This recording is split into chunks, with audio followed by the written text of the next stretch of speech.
Hello and welcome to Doc Talk, the educational and informational conversation series. I'm your host, Jayashree Mani, clinical nutritionist with Perk Integrative Health. And it gives me great pleasure in welcoming our guest for today, Dr. Suzanne Steinbaum, one of New York's top cardiologists and New York Times super doctor. She's also recipient of the Castle Connolly's top doctor for cardiovascular disease and has appeared numerous times in television and print media, and is the author of Dr. Suzanne Steinbaum's Heart book, Every Woman's Guide to Heart Healthy Life. So on behalf of Dr. Russell Jaffe and Perk Integrative Health, I wish you a warm welcome, Dr. Steinbaum. Thank you for joining us. Thank you. Thanks for having me. Absolutely. So I'm going to start off with a very basic question. Now, is heart disease different in men and women? Why did you concentrate in women? You know, it's the best question to ask because when I started, there was no such thing as women and heart disease. And in fact, in medical school, we didn't even talk about it. It was traditionally thought of as a man's disease. And starting in 1984, more women starting of heart disease than men. And in fact, they die of heart disease more than all cancers combined. So what was happening before that point in 1984 was that all the research was done on men. There was actually no research done on women's hearts. So it wasn't that heart disease is just a man's disease. It was that the research wasn't there. It wasn't thought of as being a woman's disease. And so that was the idea. When I started my training and worked in the emergency room, and this was really for me my aha moment, I was seeing women being wheeled in every single day with symptoms of heart disease that were very atypical, and they were dying of heart attacks. And we didn't even think of it. I always talk about this story. There was a 53-year-old woman. She was being wheeled in. She was nauseous and sweating, holding her stomach, vomiting. And she was given the diagnosis of gastroenteritis and put in the corner of the emergency room. And she proceeded to have a heart attack in front of us. Now, I remember everything sort of slowing down, me looking around saying, is anyone else realizing what's happening over and over again?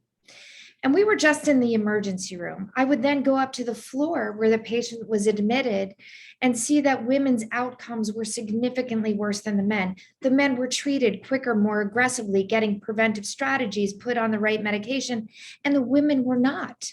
They were essentially ignored and treated wrong for having heart disease. And so their outcomes were so much worse. So to answer your question simply, the story is so complicated, but this is actually a woman's disease more than a man's disease in some ways.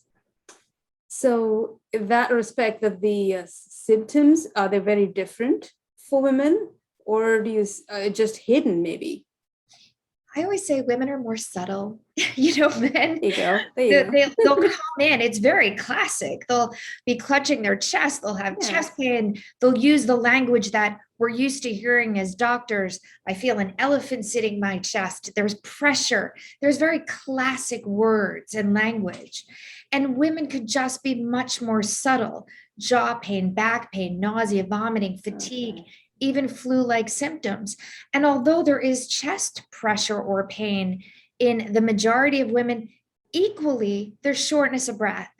And so this concept of shortness of breath and chest discomfort, it becomes very convoluted and sometimes difficult for even a woman to know that she's having a heart issue. I say women are so used to being in pain, just we have a monthly issue, we give birth. There's a lot that we have to deal with and work through. And so we're used to sometimes not being comfortable and living life. And so I think we're used to ignoring some things. So when you say ignoring, that comes to the point about there absolutely must be warning signs that, every woman should be aware of and try to, keep that in mind. So what would you say would be the top 4 or 5 warning signals that heart disease is happening, or in the sense it's in the making, and it's going to finally come out from the outside? I talk a lot about exercise, and I'm sure we'll talk more about it. And I always say it's the best medication for overall health. But I also want to tell you, I think it's the best way to figure out how you feel. Because if you exercise every day and all of a sudden that usual thing that you've been doing all the time becomes very difficult, you're getting more short of breath, you're getting symptoms of chest pain or palpitations, or feeling really, really fatigued, and those are at least the top four that I can mention as being symptoms, then you know something is going on. I also say there is such a thing as women's intuition. We know our bodies better than anybody else. And if you are really feeling like, I'm not myself, I can't make it down the block, I can't carry the packages up the stairs, I'm not doing what I usually do. And also, by the way, I'm a little bit more short of breath. I have palpitations. There's some weird discomfort. I don't know if it's in my jaw, my back, I don't know what it is, but I am not feeling right. That for me is the first sign that you really need to look into your heart. And not easier in these days with the COVID situation. So I'm sure that has completely changed the whole, whole way of seeing things, right? So how has that changed the way you're seeing your patients? What's happening in these times? It's interesting, and I like how you say it. It's now a situation. It's a COVID situation. I know it is.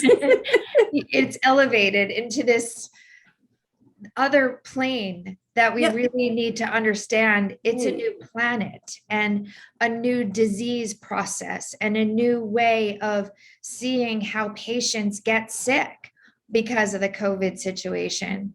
When it all started, and if you can go back and in your memory, which some ways feels like yesterday and in other ways feels like it was a really long time ago. But we started hearing of these patients who were getting pneumonia and they were being put on ventilators. And we really thought of COVID as being this pulmonary issue, that people were getting this process of diffuse inflammatory pneumonia, inflammation of the lungs. Right. We talked about this and kept hearing about the cytokine storm, this just huge rush of inflammation. Well, then the months started going on and we started seeing people getting blood clots and strokes and heart attacks and limbs that were being amputated because of this clotting phenomenon.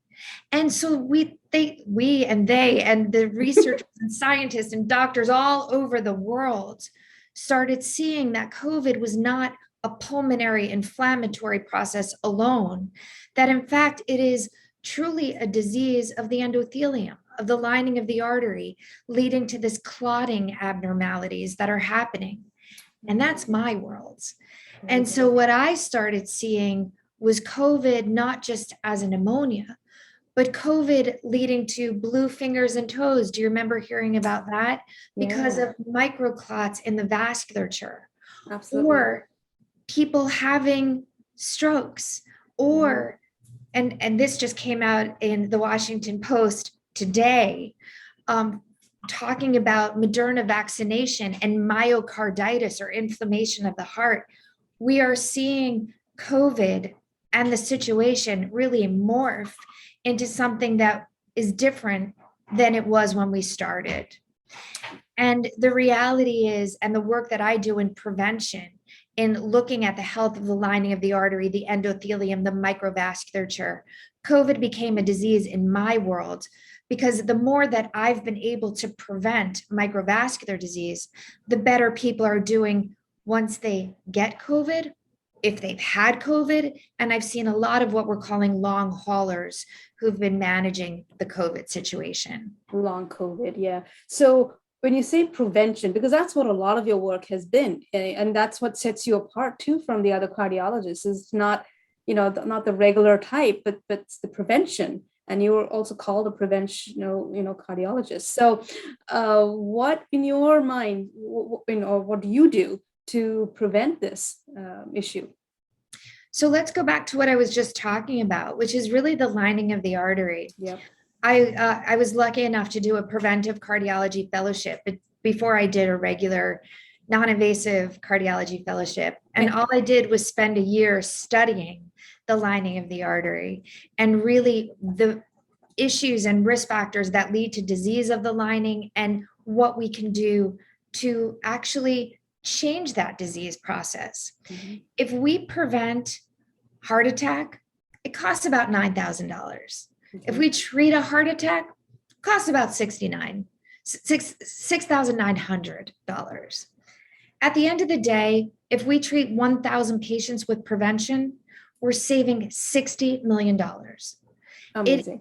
It is so upsetting to me when I look at the reaction of the medical community and how we're all about treatment instead of this preventive concept. When we look at prevention and we look at the lining of the artery, we look at every single way to keep that artery dilated. Healthy arteries dilate and contract. They are not stiff. And what we see with the development of endothelial disease and microvascular disease are really stiff arteries. And it comes down to a lot of the risk factors that we all know, blood pressure and cholesterol and high sugars, smoking, obesity, bad diet, and family history, which of course we cannot change.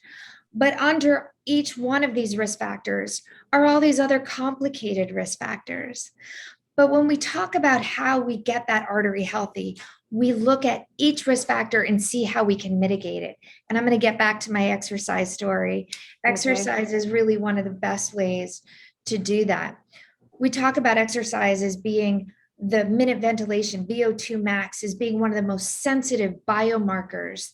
The American Heart Association talks about VO2 max as being even more important than blood pressure and heart rate.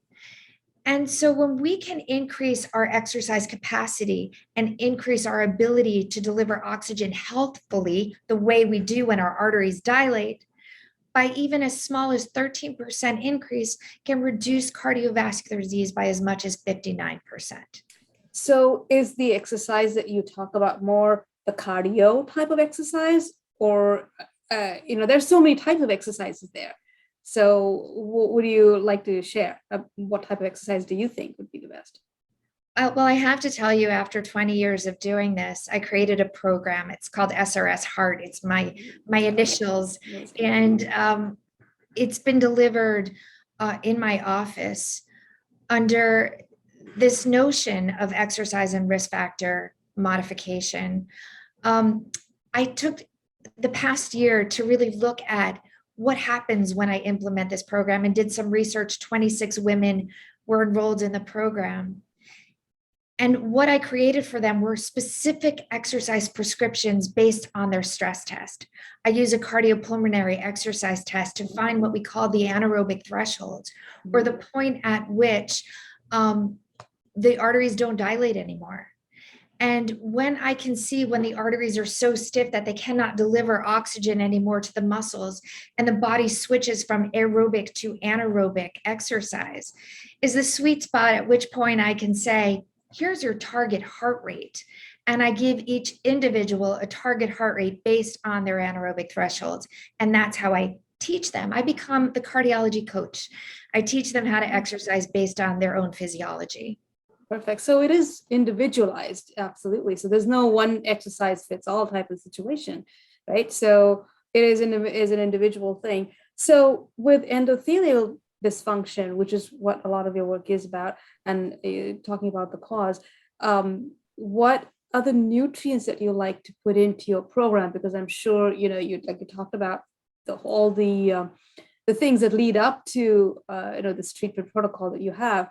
Exercise is something you talked about, diet. So what type of nutrients and foods do you like to target on? I really have spent so many years really trying to figure out how to give the best diet for all and how to individualize the diet. And what I really do in my practice and in my program is try and individualize it based on the unique metabolism and genetics of the person sitting in front of me. Now, that being said, if we're going to sit here and say, well, what about everybody?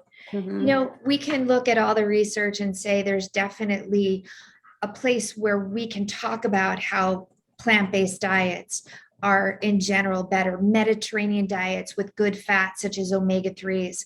We've talked a lot about the alkaline diet and how there's such benefit to that. But then we look at the big picture of the genetics and the metabolism of the individual. There are people who cannot process fats. There are people who absolutely genetically and metabolically cannot package fats, or they overabsorb fats. And these are people that I say, stay away from those saturated fats. They are absolutely not good for you. And then there are people who absolutely cannot process and metabolize sugars and carbohydrates. Now, we all know sugar is bad for you. So for in general, we're going to say to everyone, don't eat sugar. Exactly. But what about the person who's like, I'm going to have some pasta and I'm going to have some bread or rice? And I say to these people who can't metabolize it genetically and physiologically, not for you. Now, if everybody did exactly what we said and ate mostly a plant-based diet that was more alkaline, guess what? We would not be sitting here talking about heart disease. Exactly. So we've got to teach people to understand that who they are and what their genetic makeup is matters. And everyone has their own unique and personalized metabolism, genetics, and way that they need to eat that's best for them. So do you do specific tests for that? What type of genetic tests do you like to do? Apolipoprotein E, ApoE, which looks at really packaging of fats and packaging of sugars to explain the complex biochemistry in a very small way.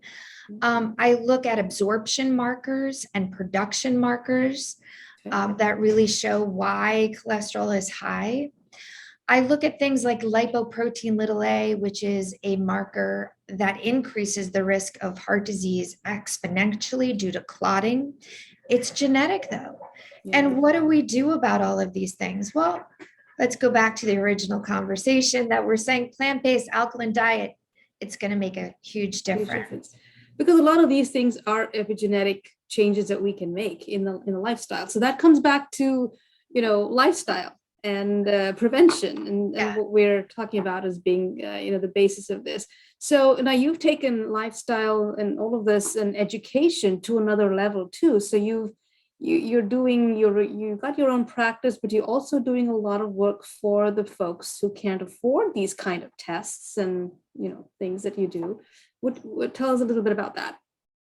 So I've been in this world of medicine and academics it's been like 20 years, I think, and I decided not to count because it seemed overwhelming. So let's just say 20 years. But in the past 20 years, I've seen the academic world. I've been in the hospital system and in the academic system. And in that world, there's access to care. And then there's the outside world where people don't get access unless they get sick. And then they get into the hospital system. So then they might be educated. That did not seem to make sense to me. So I have been in the community and out in the community and have been a volunteer spokesperson for Go Red for Women through the American Heart Association since the beginning, which is 18 years ago. And I've traveled all over this country to people to educate. The television work I've done, the book I've written, it's really been about that education piece. And part of my program right now has an education platform because that has been my passion, to get the word out to the people. And then on September 7th, I am launching my program that I've been running in New York, in Lake County, California, and the 9th poorest county in the country that really has a lot of chronic illnesses and drug use and really mental illness and chronic disease like diabetes and obesity and heart disease. And we're going to get those people healthy using education, using empowerment, and using these tools to get them to a place of wellness.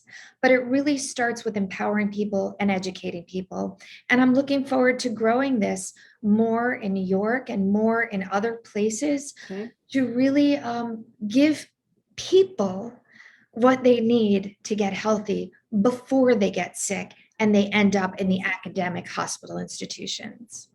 Amazing. I mean, that's awesome work. And along with that, I just wanted to, segue a little bit into, you do a lot of, like we talked about the diets and we talked about, the genetic tests that you can do to find out, can you tell us a little bit about what nutrients you like to use in your program specifically? Sure. So I really look at disease modifying things that really make an impact on the endothelium. We can test for certain vitamins. We can test for things Mhm. like omega 3s. We can test for vitamin D and magnesium. And we can look for these things in the blood and supplement them for those that need it. I think one of the biggest issues that became a problem with supplementation and a lot of the negative press out there about it, Mhm. prevention is not one size fits all. We That's don't right. all need to be on omega 3. We don't all need to be on a vitamin D. Many of us do, but we can actually draw blood, get those blood tests done. They're not expensive. This is something that could be done with your doctor in the community, and we can actually see who needs it. Awesome. Thank you. No, this has been amazing. I just wanted to ask you if you had a few few words for our listeners and our viewers as we wrap up today's session. Anything that you'd like to share? Just your You top know, three things. I really want to just tell you a story that happened not too long ago. I think when this COVID situation opened up for a minute, I had the opportunity to go to South Carolina, and I was in Charleston, which I had never been to, and it was kind of amazing being there. And I got to eat in a restaurant outside, 6 feet from anyone else. Mhm. Um, and there was the person waiting on my table, and I just like people and started talking to her. And I said, how's it been for you? And she started telling me, without knowing anything about me, that she was a single mom working through Mhm. COVID, had the 29-pound weight gain that it seems is the average weight that people gain during COVID. Like a That, freshman 15, now yeah, COVID 29, huh? exactly. And that she was really trying to lose weight and get healthy, and that she became very aware that she could have had a heart attack or she could get sick from COVID. We can go through all the scary negative things about what has gone on with us in this country and the world for the past year and a half, and we're going to continue to have this as part of our lives. But I really want people to understand is the more they take control of their health, the more that they become proactive. I don't care who you are.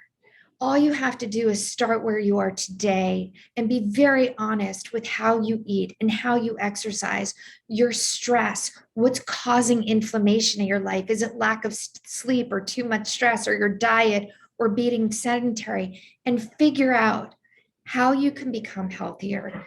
There are tools that you guys have, there are educational tools that I have, there are places that you can go. Your website, my website, there are Perfect. blogs that I've been talking and communicating to be able to say, and here we are educating also, that I can figure out what supplements, I can figure out what diet is best for me, I can figure out how to exercise, I can figure out how to decrease my stress, because this is for every single one of us. We don't have to have tons of money. We don't have to Mhm. have super access to the best anything. We can figure it out ourselves within ourselves using the tools that we are trying to deliver. Thank you. Yeah, that's the best part about prevention, isn't it? It doesn't really cost you that much. So it's something that's within, your capacity. So 80% of time, heart disease is preventable. That is there the you go. most powering statistic that we There you have. go. And I like the fact that you brought in the aspect of stress and heart disease too, because that I think is something that we can start reducing, and I start actually identifying because, one doesn't know that they're really undergoing stress. Sometimes it's just a way of life. But to calm yourself down, to do that meditation, I know you do a lot of meditation yourself. I So, try. I think it is one of the most critical things, and I can say personally, for everybody, knowing, and I think you said it, we don't always identify it, but then when we actually implement something yep, and we can calm ourselves down, it's like, oh my goodness, I've been under stress. you And realize later, yeah. later, and I think that we all need a way to mitigate that because it's an inflammatory process, and that's what we're talking about. There you go. Inflammation. and the immune system. There you go, a whole full circle there. So thank you. Thank you, Dr. Suzanne Stanbaum, for joining us. This is great. I know we will do this again. And if our listeners and viewers want to reach you, where would they want to go? You can go right to my website, which is drsuzannesteinbaum.com, and you can email me through that. I'm all on social media, on There you go. Instagram and LinkedIn, and I have a YouTube channel that really talks about so many things, including menopause, which is a whole nother conversation. Exactly. We'll That take that up again. we'll discuss sometime. that. We'll do that. Because I think women have gotten the short end of the stick, not really having enough information about that. Absolutely. I was thrilled that I was going to talk to you today, and I'm super excited to do this again. So thank you so much. Thank you so much. It's good to see you. Same here. Bye.